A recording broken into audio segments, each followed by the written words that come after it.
Today's guest is Daniel Aronson. He's the author of The Value of Values. Daniel, thank you for coming on the show. Absolutely. Good to be here. Great.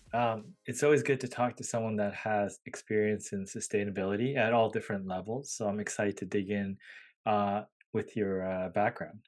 Me too. Yeah, I'm sort of when did, particularly interested in the sustainability side of your backgrounds, Mhm. CSR. I mean, was it IBM is the first time sort of you got exposed to that? No, I started doing it. In fact, 31 years ago, I wrote my honors thesis for my degree. And it was about environmental economics and the differences between that and conventional economics. The word sustainability wasn't in common use, but the idea that the traditional ways of thinking about the economics of things were incomplete, both from a sort of externalities point of view, but also from the point of view of the business itself, was really interesting to me. Yeah, for sure. I mean, how did you come across that? Because, I know with our business, our founder was very into sustainability, 30 plus years ago, but it wasn't trendy, right? Like, Mhm. you mentioned Yeah, the word, the word sustainability wasn't even, really used for that. right. What inspired you to sort of take an interest in that? Well, I think there was always a desire for me.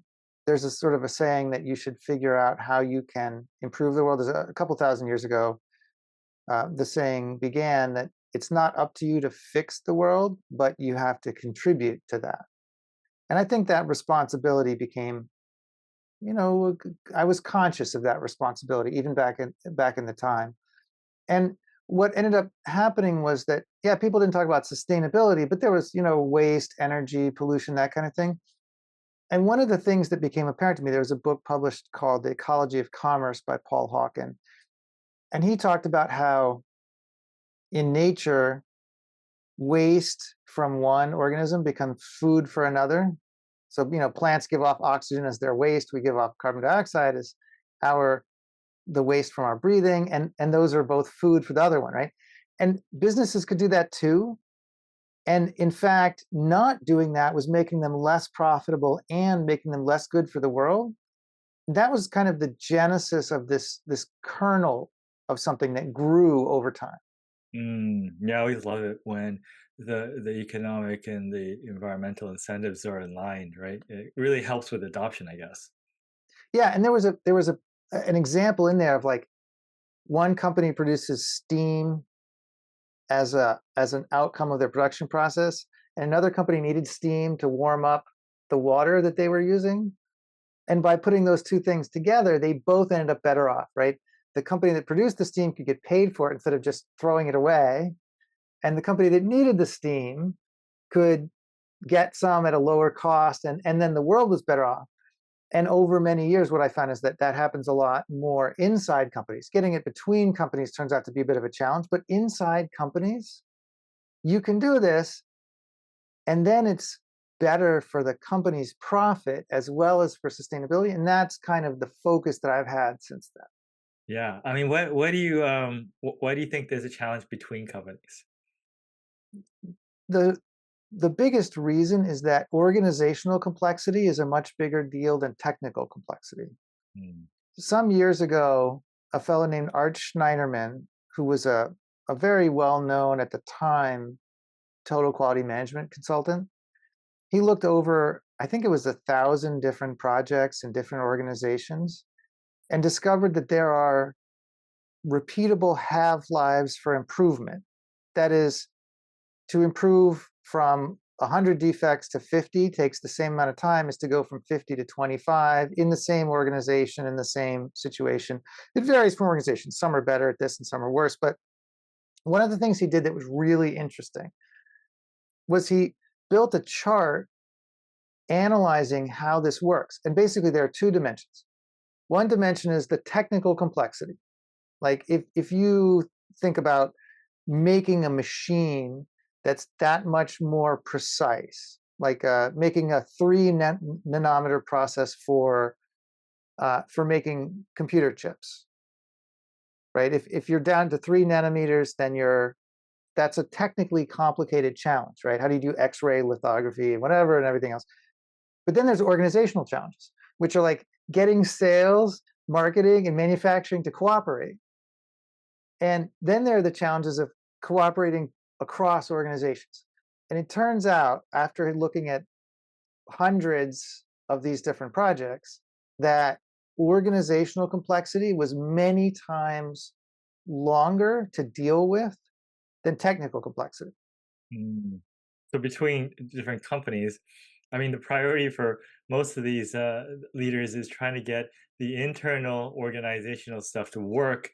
And it's just a whole different level of complexity when you have to involve a second company in the communication. It's, many times just a challenge just to get your own organization working properly. Yeah, and in fact, and this is not sustainability specific at all, but there's a bunch of research about whether organizational transformations succeed. Mm. And the answer is by their own definitions of what they were going for, that it depends on who you ask, but between 50 and 70% fail, sometimes as much as 80. And this is a case that's not like sustainability. This is a case where typically it's initiated by the CEO or people who have the authority and the budget and the power to make it happen. But it turns out authority, budget, and power are not all you need. Mm. What else do you And need? and if you imagine that that can happen for something where the CEO and sort of the whole organization is supposedly behind it, imagine now doing it for everything else. Yeah, exactly. So within transformation, shifting back to sustainability in a sec, but um, in marketing, I know that people that are in marketing think that they can make people think and act a certain way. They spend the money. And marketing, for the most part, is just taking something that already exists and then just amplifying it, right? Mhm. Or putting more resources into it. I mean, it's part of transformation, just taking something that is already kind of there and has a little bit of momentum and then sort of supercharging it. Mhm. Yeah. Yeah, and sustainability, there's definitely some of that in sustainability specifically, which is that we focus on what I call aim. Who's the audience? What information do they need, and what's the right messaging? Because if you want to talk about sustainability, like it's a different audience to talk to the CFO or the Mm. operations person than it is to talk to the sustainability or the salesperson. And they'll like a salesperson might say, "Great, you have a customer that's willing to provide a quote saying how sustainable we are and how great that is." And the CFO might say, "Yeah, okay, but show me the money." Or the operations person might say, "That's nice, but we have to deliver on the promise that you make." And then you need to look at the different information they want, right? The CFO might say, "Show me the dollar signs." And the operations person might say, "Show me the productivity change or the reduction in variability or what have you." And then what's the messaging? And marketing is great at coming up with messaging. I mean, there's some people who do amazing messaging. I'm not one of the people who's focuses on the great messaging. There are plenty of great messaging people out there. And sometimes use the right word and people resonate more with it. Sometimes frame it the right way. Like there's a difference between saying in 2050 the Great Barrier Reef may not exist and saying when my children are the same age that I was when I went there, it might not exist. It's the same message, but it has a different emotional resonance when you say, my children, my lifetime, the age I was, it's not going to be there. And my role, my focus, and the focus of Valutus is ROI, what we call quantifying the value of values. Yeah. Because one of the audiences is the audience that's focused on show me the money, show me the operational benefits. And other people have the marketing handled. But that particular challenge is one that needs our contribution. And that's what we try to do is to contribute to that as part of making the world more sustainable. Got it. What sort of things are you involved in from the various organizations or clients? That sort of involves sort of, making that argument or sort of refining it so that it made sense to, like you said, people that are looking for that ROI. Yeah, basically, there are four components of the ROI that sustainability generates. It changes behavior of customers, it changes operations, it changes risks, and it changes the behavior of employees, Mm. which spell the word core: customer, operations, risk, employees. And that's what the book, The Value of Values, is about, and so on. But fundamentally, in a way, it's intuitive that some customers care about sustainability some of the time, not everybody, not all the time, not usually as much as they care about price or performance or quality or what have you, but they care some, right? And we build tools that companies can use to determine how much is that worth, or that we can help companies to use to determine how much is it worth. Like, if you think that you're going to get people to pay more for something sustainable, typically that backfires. But there are all kinds of things that companies do. Like, they say, we're going to, the house is going to be the same price when we're done building it as somebody else would, but it'll be a better quality, more attractive, whatever. It'll have some other benefit.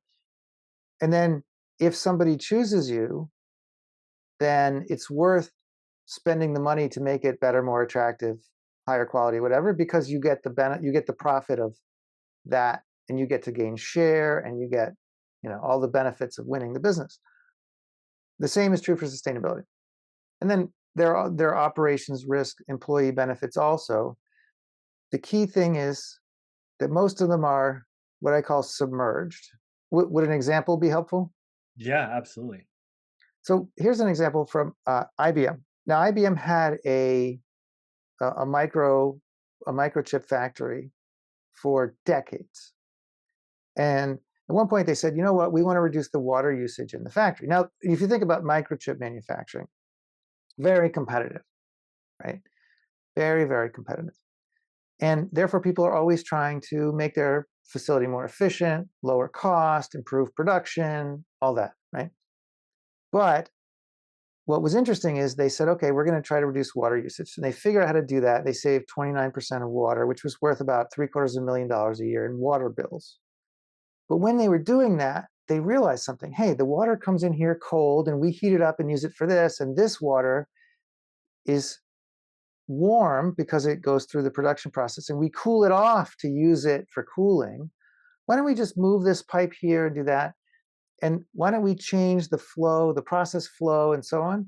And they ended up saving 4 times as much from the non-water costs as they did from the water costs. Mm.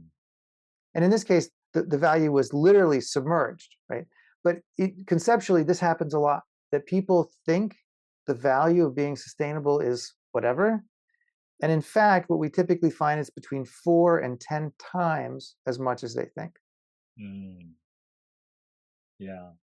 No, that and then probably because maybe some of these, operational things that are all constantly being worked on is not being quantified and maybe just run through, influencing the customer or the team behavior side, Right? right? Like, it's Yep. just like that hard worker that's in the company that, gets no recognition, no raise, but they're doing all the work because there's just, they don't mention it at all. Right.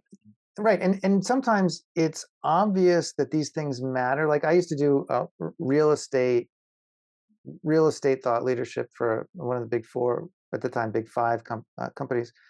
And everybody knew that how long it took you to finish constructing the project would make a big difference in terms of the profitability. And everybody knew that if you were building commercial office building, that over time, let's say you're building class A office building, over time, it starts to soften in terms of the premium that you can charge for it as it gets older. But what people often didn't know, or didn't quantify at least, was that if the building is more sustainable, often you can get faster approvals, you get less community resistance, and so on. And the time between when you invest the money and when you get the cash flow from completing the project makes a huge difference in the profitability of the project. Way more than the cost of, for example, using some different materials. And and you couldn't at the time charge more for a green Class A office building than a regular Class A office building. But the decline in premium was slower, which means a few years out, you actually had a financial benefit because it just hadn't declined as much. And that you can also quantify, right? And what would it cost you to get that? And then there were the fact that you could do things a little differently. Like MIT built the new building for their business school. They built it to LEED Gold. And they built it so that on day one, it was pretty much zero additional cost versus building to code. Because you can do things like you build a more efficient envelope, which is more expensive, but then you don't have to expand the steam plant. So the capital cost for heating and cooling it is lower because the envelope is more efficient. And when you net the capital cost, then basically you start, I think it took like a week or two tops to have the building be cheaper than building to code. Wow. Oh, interesting. Revenue, cost. Well, the most amazing thing, cash flow, right? You were Yep, mentioning the yep. cash flow Cash might flow, not be. delays. Yeah. I mean, cash flow is a huge. If you can improve your cash flow, that's a huge innovation. I remember when Nike came into the thing. And one of their big innovations was cash flow improvement through their Hmm. retailers. And I mean, everyone talks about their shoes, but that was kind of the basis of their competitive advantage for a very long time. Mm. Yeah, that's a very good point. And people do this with cash flow other way, like you have more. One of the things about just-in-time delivery from your suppliers is that there's less money sort of sitting around in work in process and inventory and so on. And what's interesting is that people don't often connect those dots. And if they do, they don't connect them with sustainability. I like to give this example, and when they think of sustainability, they think of the intangible benefit, which doesn't mean it's not real. Like customer preference is real, but it's intangible, and people tend to have less of an attraction to it. But can I give you an example of like something really concrete? Absolutely. There was I was talking to a company I worked with, this $20 billion European manufacturing company. And they said they want to reduce waste in their factories, but to go zero waste or close to it would cost a little bit of money for investment. And it turned out that they were including the reduction in waste hauling cost, which is like 10 cents a kilo, 5 cents a pound. It just wasn't enough to matter. And they were reducing waste so they could buy a little less, which really is a benefit, but it wasn't enough for them. But they were missing another couple dozen things. So, for example, if you don't have to buy again, if you don't have to place another order because you wasted some, then nobody has to put that order in the accounts payable system, make sure it gets paid. Nobody has to take it off the ship and put it on the truck, take it off the truck, put it in the forklift, put it in the warehouse, heat, cool, and insure it, rotate it, certify compliance to it. Nobody moves it, and therefore nobody gets hurt moving it. Nobody has to put it in the inventory system and take it out when it's wasted, move it to the back of the facility on the forklift again, pay for it to be taken away. And the whole time it's not increasing the working capital requirements, which of course isn't free, and it's not increasing inventory levels, which as lean tells us are costly. Now, the reason I give this example is that none of these things are intangible. Nobody ever says, yeah, actually, we don't pay for our warehouse space. We don't heat and cool it. Nobody ever gets hurt. The people who enter our bills, they don't get paid. Like, these are tangible costs. And everybody can see in hindsight that they exist, but they often don't connect them in advance to the business case. Mm. And this is what I mean by submerged, right? Once you do that, you see what IBM found, which is that you get 4 to 10 times as much value out of being sustainable, financial business value, as you thought. Yeah, very powerful. I mean, any other example just to prod people's creativity on how they could, do things for their organization? Yeah, absolutely. We worked with a European company. We looked at 3,000 of their B2B customers. And it turns out that the ones who engaged with them around sustainability, those were they bought more often, they bought higher margin products, and they stayed longer Mhm. than a control group of similar size and industry and geography and so forth. If you have customers that stay longer and buy more and buy higher margin products, clearly that's a bottom line benefit. Yeah. Another company, they manufacture a very sort of high tech product, and it uses solvent. And they said, I wonder if there's a way we can recycle this solvent so that it's not so we don't have to just dispose of it. They would mostly burn it. And they were able to do that. But what was interesting is because of that, without buying any more solvent, they were able to support a significant increase in production capacity, which meant that the ROI on that was over 1,000%. Mm. There are a bunch of other examples. I talk about some in the book as well, but like if you're a retailer and you're throwing away food because it spoils or whatever, you're throwing away money. And of course, food waste is a big deal. A friend of mine started a company that helps to take food that's getting near its expiration date and get it sold so that you don't have the waste. And instead of paying someone to take it away, you get paid for it. These are Yeah. examples, right? And there are a bunch more in the book. There's and the MIT published last Earth Day. MIT published a summary of the book. So if somebody doesn't want to read the whole book, or they have time, or they want to make sure that it's good before they order it, the MIT summary is free. But there are lots of examples. But the key thing is that the value typically is submerged. Yeah.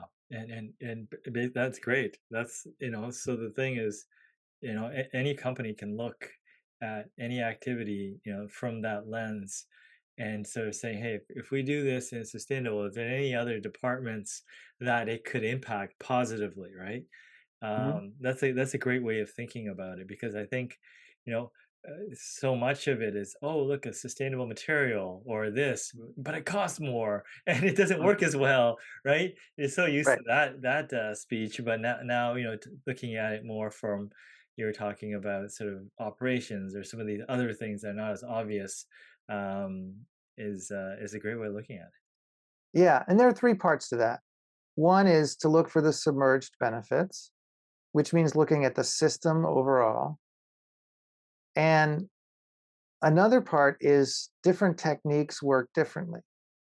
And substitution, which is I take material A and I substitute material B, sometimes it works, but it's not the best ROI, and it's not necessarily the best sustainable technique either. For example, you could say, well, we're going to substitute this material for that one, and it's going to cost us more. And now there may be, in fact, a system benefit, or there may be, in fact, a submerged benefit, but also other techniques like tailoring, where you use only exactly as much as you need. This is like drip irrigation versus flood irrigation, right? You end up with a sustainability benefit that has a real business benefit. And you can even start that way. You can say, tell me the three biggest levers for the business, right? Maybe it's customer loyalty, maybe it's yield of the manufacturing process, maybe it's time to completion. And there are specific sustainability things you can do that actually improve those metrics. And now sustainability isn't just added on to the business, it's part of how the business succeeds. Mm, it makes sense. Core competency, possibly a basis of your competitive advantage. Uh, Hmm. there's opportunities everywhere. Yeah. Great. If people want to get a hold of you or learn more about what you do, where's the best place to go? Well, I have a website. The company has a website, valutus.com, Valutus, which is the Latin root for the word value and values. And I'm on LinkedIn, linkedin.com/in/slash Daniel Aronson. I don't know if we can put those in the show notes or something to make it easier. And then there's also the there's also the link to the MIT summary of the book. If you like, I can provide that, and people can use that, because that came out Earth Day 2024, and that gives you a pretty good overview of what the book is about, and also lets you know how to get in touch with me.